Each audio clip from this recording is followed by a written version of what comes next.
ನಮಸ್ಕಾರ ವೀಕ್ಷಕರೇ, ಮತ್ತೊಮ್ಮೆ ದ ಕಸ್ಬ್ ಪೀಪಲ್ ಚಾನಲ್ಗೆ ತಮ್ಮೆಲ್ಲರನ್ನು ಸ್ವಾಗತ ಕೋರ್ತಾ ಇದ್ದೀನಿ.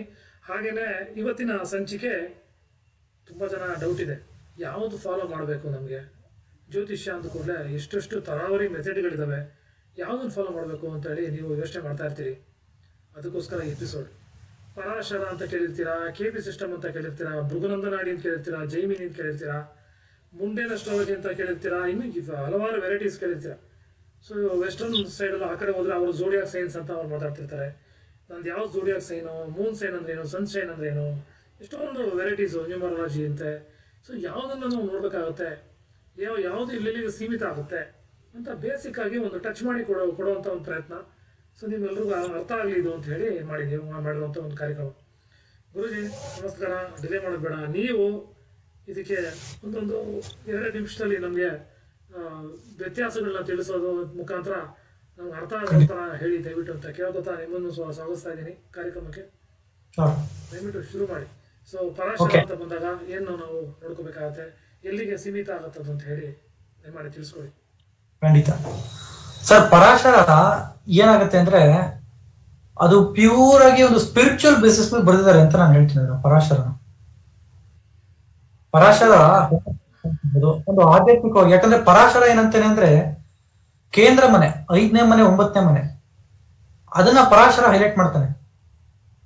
ಉಪಚಯ ಸ್ಥಾನ ಅಂತ ಹೇಳ್ತಾನೆ, ಅದನ್ನ ಕಾಮದ ಮನೆ ಅಂತ ಒಂದು ರೀತಿ ಹೇಳ್ತೀವಿ. 3-7-11 ಆಗಿರ್ಬೋದು, 3-6-10-11 ಆಗಿರ್ಬೋದು.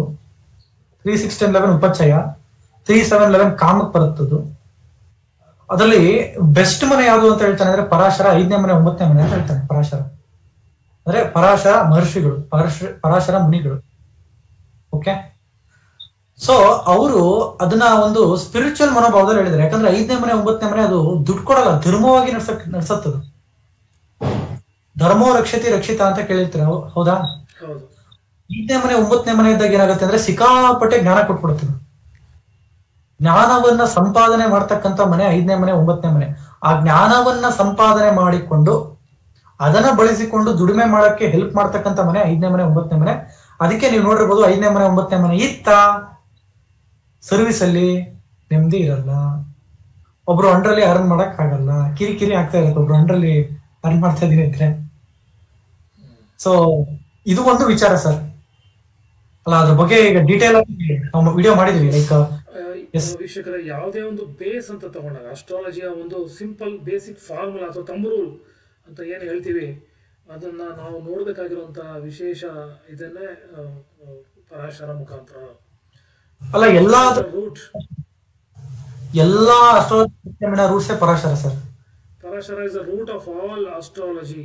ಸೊ ಬೇಸ್ ಅಂತ ಏನ್ ಹೇಳ್ತೀವಿ ಅದು ಒಂದು ಪಾಯ, ಅಡಿಪಾಯ.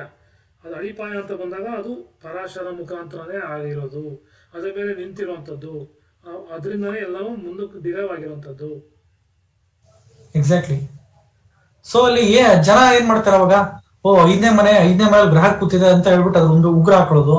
9ನೇ ಮನೆ ಭಾಗ್ಯದ ಮನೆ, ಅಲ್ಲಿ ಗ್ರಹ ಕೂತಿದೆ ಅಂತ ಹೇಳ್ಬಿಟ್ಟು ಅದ್ರ ಉಂಗ್ರ ಹಾಕ್ತಾರೆ. ಅದು ಯಾಕೆ ಹಾಕ್ತಕ್ಕಂಥದ್ದು ಅಂದ್ರೆ ಹಾಸಿಗೆ ಇದ್ದಷ್ಟು ಕಾಲ್ ಚಾಚಪ್ಪ ಅಂತ ಹೇಳ್ತಕ್ಕಂಥ ಮನೆಗಳಿವು 5ನೇ ಮನೆ, 9ನೇ ಮನೆ. ಹಾಸಿಗೆ ಉಂಗ್ರ ಹಾಕೊಂಡ್ಬಿಡ್ತದೆ, ಏನಾಗುತ್ತೆ ಹಾಸಿಗೆಯಿಂದ ಕಾಲ್ ಚಾಚು ಚಾಚು ಚಾಚು ಅಂತ ಅವು ನಮಗೆ ಆಕ್ಟಿವೇಟ್ ಆಗ್ಬಿಡುತ್ತೆ. ಅದೇ ಇಷ್ಟೇ ಸರ್. ದುಡ್ಡು ಕೊಡಲ್ಲ ಆ ಮನೆ, 5ನೇ ಮನೆ, 9ನೇ ಮನೆ ದುಡ್ಡು ಕೊಡಲ್ಲ.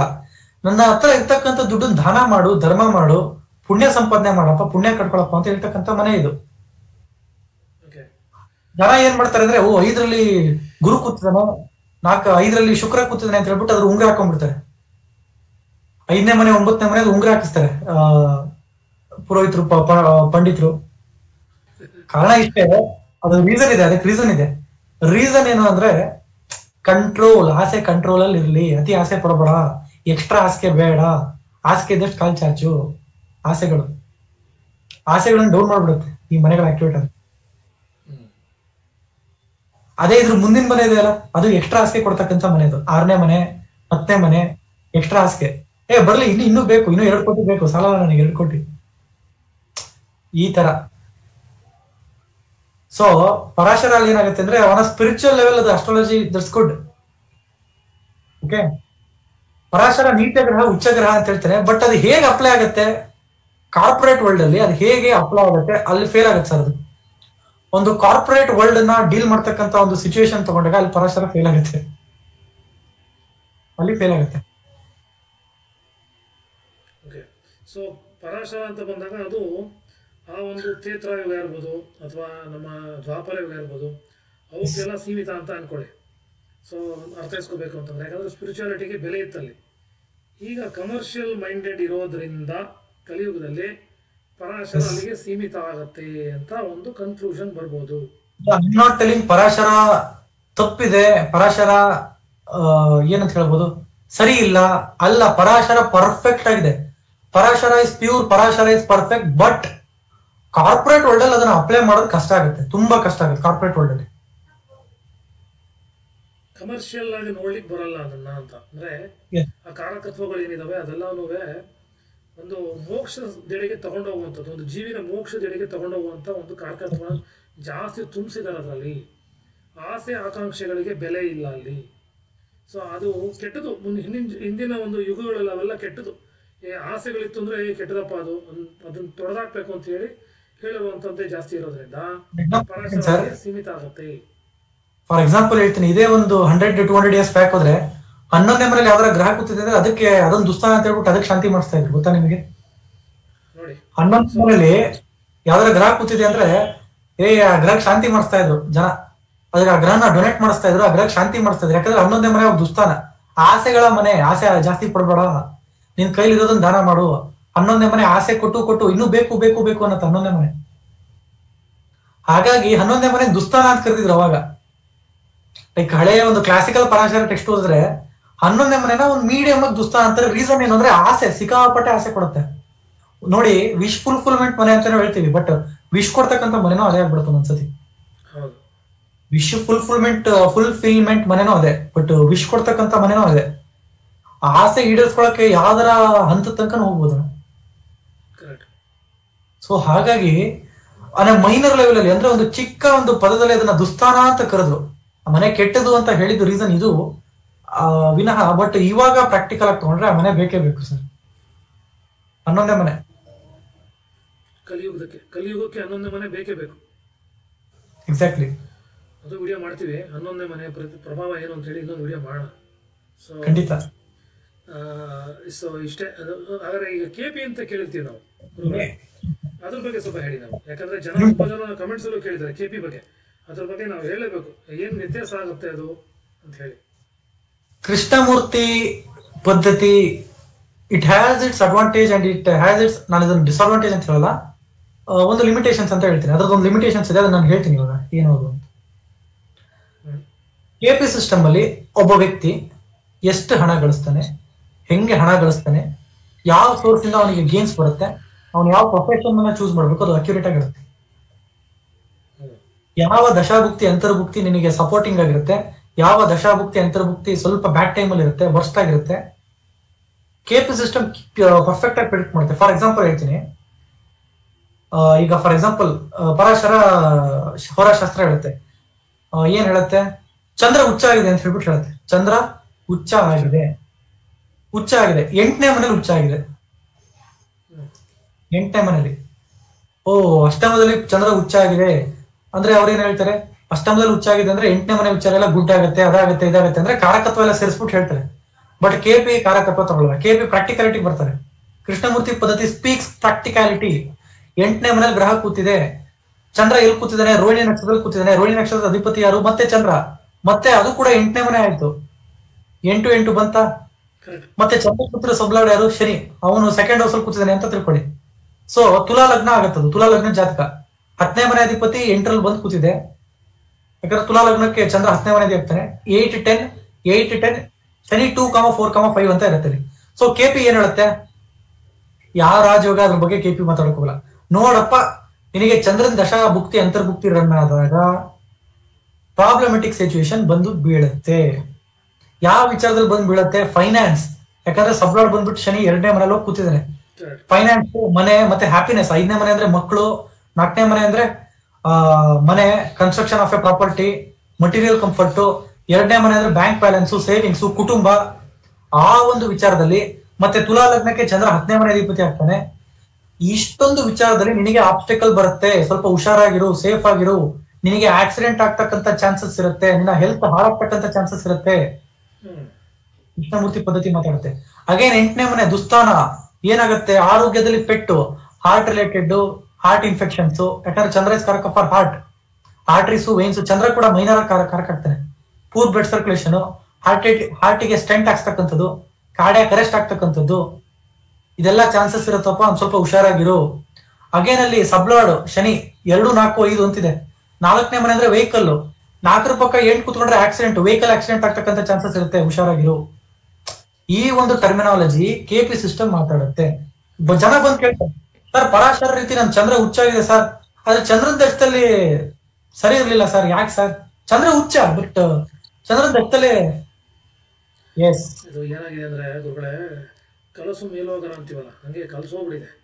ಒಬ್ರು ಕೆಪಿ ಮಾತಾಡ್ತಾ ಇರ್ತಾರೆ, ಒಬ್ರು ಪರಾಶರ ಮಾತಾಡ್ತಾ ಇರ್ತಾರೆ, ಜನ ಅದಕ್ಕೆ ಕನ್ಫ್ಯೂಸ್ ಆಗ್ಬಿಟ್ಟು ಯಾವ್ದು ಫಾಲೋ ಮಾಡ್ಬೇಕು ಏನ್ ಬಿಡ್ಬೇಕು ಗೊತ್ತಿಲ್ಲ. ಅವ್ರು ಹಂಗಂದ್ರು ಇದ್ರು, ನೀವ್ ಹಿಂಗಂತ ಇದ್ದೀರಾ ಯಾಕೆ, ಅಲ್ಲ ನೀವ್ ಹಿಂಗಂತ ಇದ್ರೆ ಅವ್ರು ಹಂಗಂದ್ರು ಯಾಕೆ.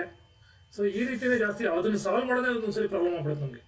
ಸುಮ್ಮನೆ ಕೇಳಿಸ್ಕೊಂಡು ನಾವು ಹೇಳೋದನ್ನ ತಗೊಂಡ್ರೆ ಸಾಕು.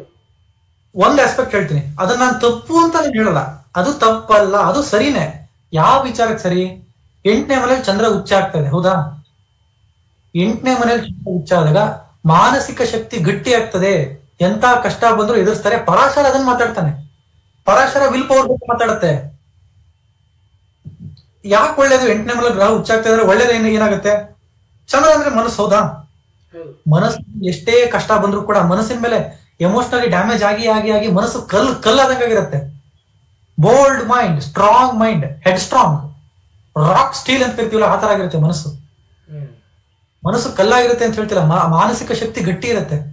ದುರ್ಬಲ ಮನಸ್ಸಲ್ಲ ಅದು, ಹೆದರಲ್ಲ ಮನಸ್ಸು, ಯಾವ್ದಕ್ಕೂ ಹೆದರಲ್ಲ, ಎದುರಿಸ್ತಾರೆ ಜೀವನ. ಎಷ್ಟೇ ಕಷ್ಟ ಬಂದ್ರು ಜೀವನ ಎದುರಿಸ್ತಾರೆ, ಎದುರಿಸ್ಬಿಟ್ಟು ಮೆಟ್ಟಿಲಿರ್ತಾರೆ. ಇದ್ರ ಬಗ್ಗೆ ಪರಾಶರ ಶಬರಶಾಸ್ತ್ರ ಮಾತಾಡುತ್ತೆ.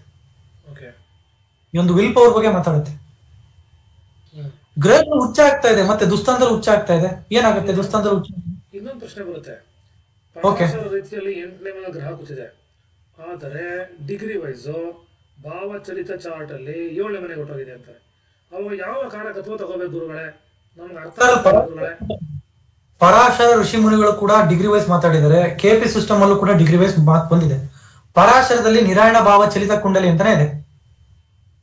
ನಿರಾಯಣ ಭಾವ ಚಲಿತ ಕುಂಡಲಿ, to know the original placement of the planet. ಭಾವಚಲಿತ ಕುಂಡಲಿ ಪರಾಶರ ಮಾತಾಡಿದ್ದಾರೆ, ಪರಾಶರ ಮುನಿಗಳು ಮಾತಾಡಿದ್ದಾರೆ. ಆದರೆ ಪ್ರಾಕ್ಟಿಕಲ್ ಅಪ್ಲಿಕೇಶನ್ ಜನರಿಗೆ ಕನ್ಫ್ಯೂಷನ್ ಇದೆ ಅಷ್ಟೇ. ಕೆಪಿ ಪ್ರಾಕ್ಟಿಕಲ್ ಅಪ್ಲಿಕೇಶನ್ ಬಗ್ಗೆ ಮಾತಾಡ್ತಾರೆ. ಪರಾಶರ ಮುನಿಗಳು ಈ ತರ ಇದೆ ಅಪ್ಪ, ಮ್ಯಾಥಮೆಟಿಕಲ್ ಕ್ವಶನ್ ಈ ತರ ಇದೆ, ಈ ತರ ಇದೆ, ಅದನ್ನ ಜಸ್ಟಿಫೈ ಮಾಡ್ತಾ ಇದ್ದಾರೆ ಅಷ್ಟೇ ಪರಾಶರ ಮುನಿಗಳು. ಪ್ರಾಕ್ಟಿಕಲ್ ಹೇಗೆ ಅಪ್ಲಿಕೇಬಲ್ ಆಗುತ್ತೆ? ಆ ಪ್ಲೇಸ್ಮೆಂಟ್ ಪ್ರಾಕ್ಟಿಕಲಿ ಹೇಗೆ ಅಪ್ಲಿಕೇಬಲ್ ಆಗುತ್ತೆ? So that KP speaks about that. Krishnamurthy ಪದ್ಧತಿ ಅದ್ರ ಬಗ್ಗೆ ಮಾತಾಡುತ್ತೆ. ಸೊ ತುಂಬಾ ಕನ್ಕ್ಲೂಷನ್ ಹೇಳ್ಬೇಕು ಅಂತಂದ್ರೆ ಕಲಿಯುಗಕ್ಕೆ ಕೆಪಿ ದಿ ಬೆಸ್ಟ್ ಅಂತ ಅಂತೀನಿ. ಸರ್ ಕಲಿಯುಗಕ್ಕೆ ನಿಮ್ಗೆ ಲೈಕ್ ನಾನು ಜನರಿಗೆ ಇದನ್ನ ಮಾತ್ರ ನಾನು ಜನರಿಗೆ ಬಿಟ್ಬಿಡ್ತೀನಿ. ಈ ಒಂದು ವಿಚಾರನ ನಾನು ಜನರಿಗೆ ಬಿಟ್ಬಿಡ್ತೀನಿ. I am not telling KP is good, Parashara is bad, or Parashara is good, KP is bad. No sir, ಅದ್ರ ಡಿಸ್ಅಡ್ವಾಂಟೇಜ್ ಇದೆ, ಕೇಳಿ ಹೇಳ್ತೀನಿ. ಒಂದ್ರದ್ದು ಡಿಸ್ಅಡ್ವಾಂಟೇಜ್ ಪದ ಕೆಟ್ಟಾಗತ್ತೆ. ಲಿಮಿಟೇಷನ್ಸ್ ಇದೆ.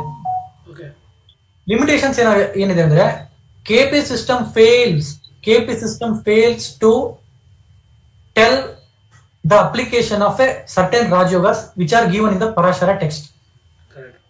ಆಯ್ತು, ಈಗ 8ನೇ ಮನೆ ನಾನು ಕೆಟ್ಟದು ಅಂತ ಹೇಳಿದೆ. ಯಾವ್ದೋ ಒಂದು ಗ್ರಹ 8ನೇ ಮನೇಲಿ ವಿಪರೀತ ರಾಜಯೋಗ ಕೊಡ್ತಾ ಇರುತ್ತೆ. 6ನೇ ಮನೆ ಅಧಿಪತಿ 8ಕ್ಕೆ ಬಂದು, 12ನೇ ಮನೆ ಅಧಿಪತಿ 8ಕ್ಕೆ ಬಂದು, ಅದು ವಿಪರೀತ ರಾಜಯೋಗ ಕಂಡೀಷನ್ ಅಲ್ಲಿ ಇರುತ್ತೆ. ಕೆಪಿ ಸಿಸ್ಟಮ್ 6, 8, 12, 8, 8, 12 ಬಂದಿರುತ್ತೆ.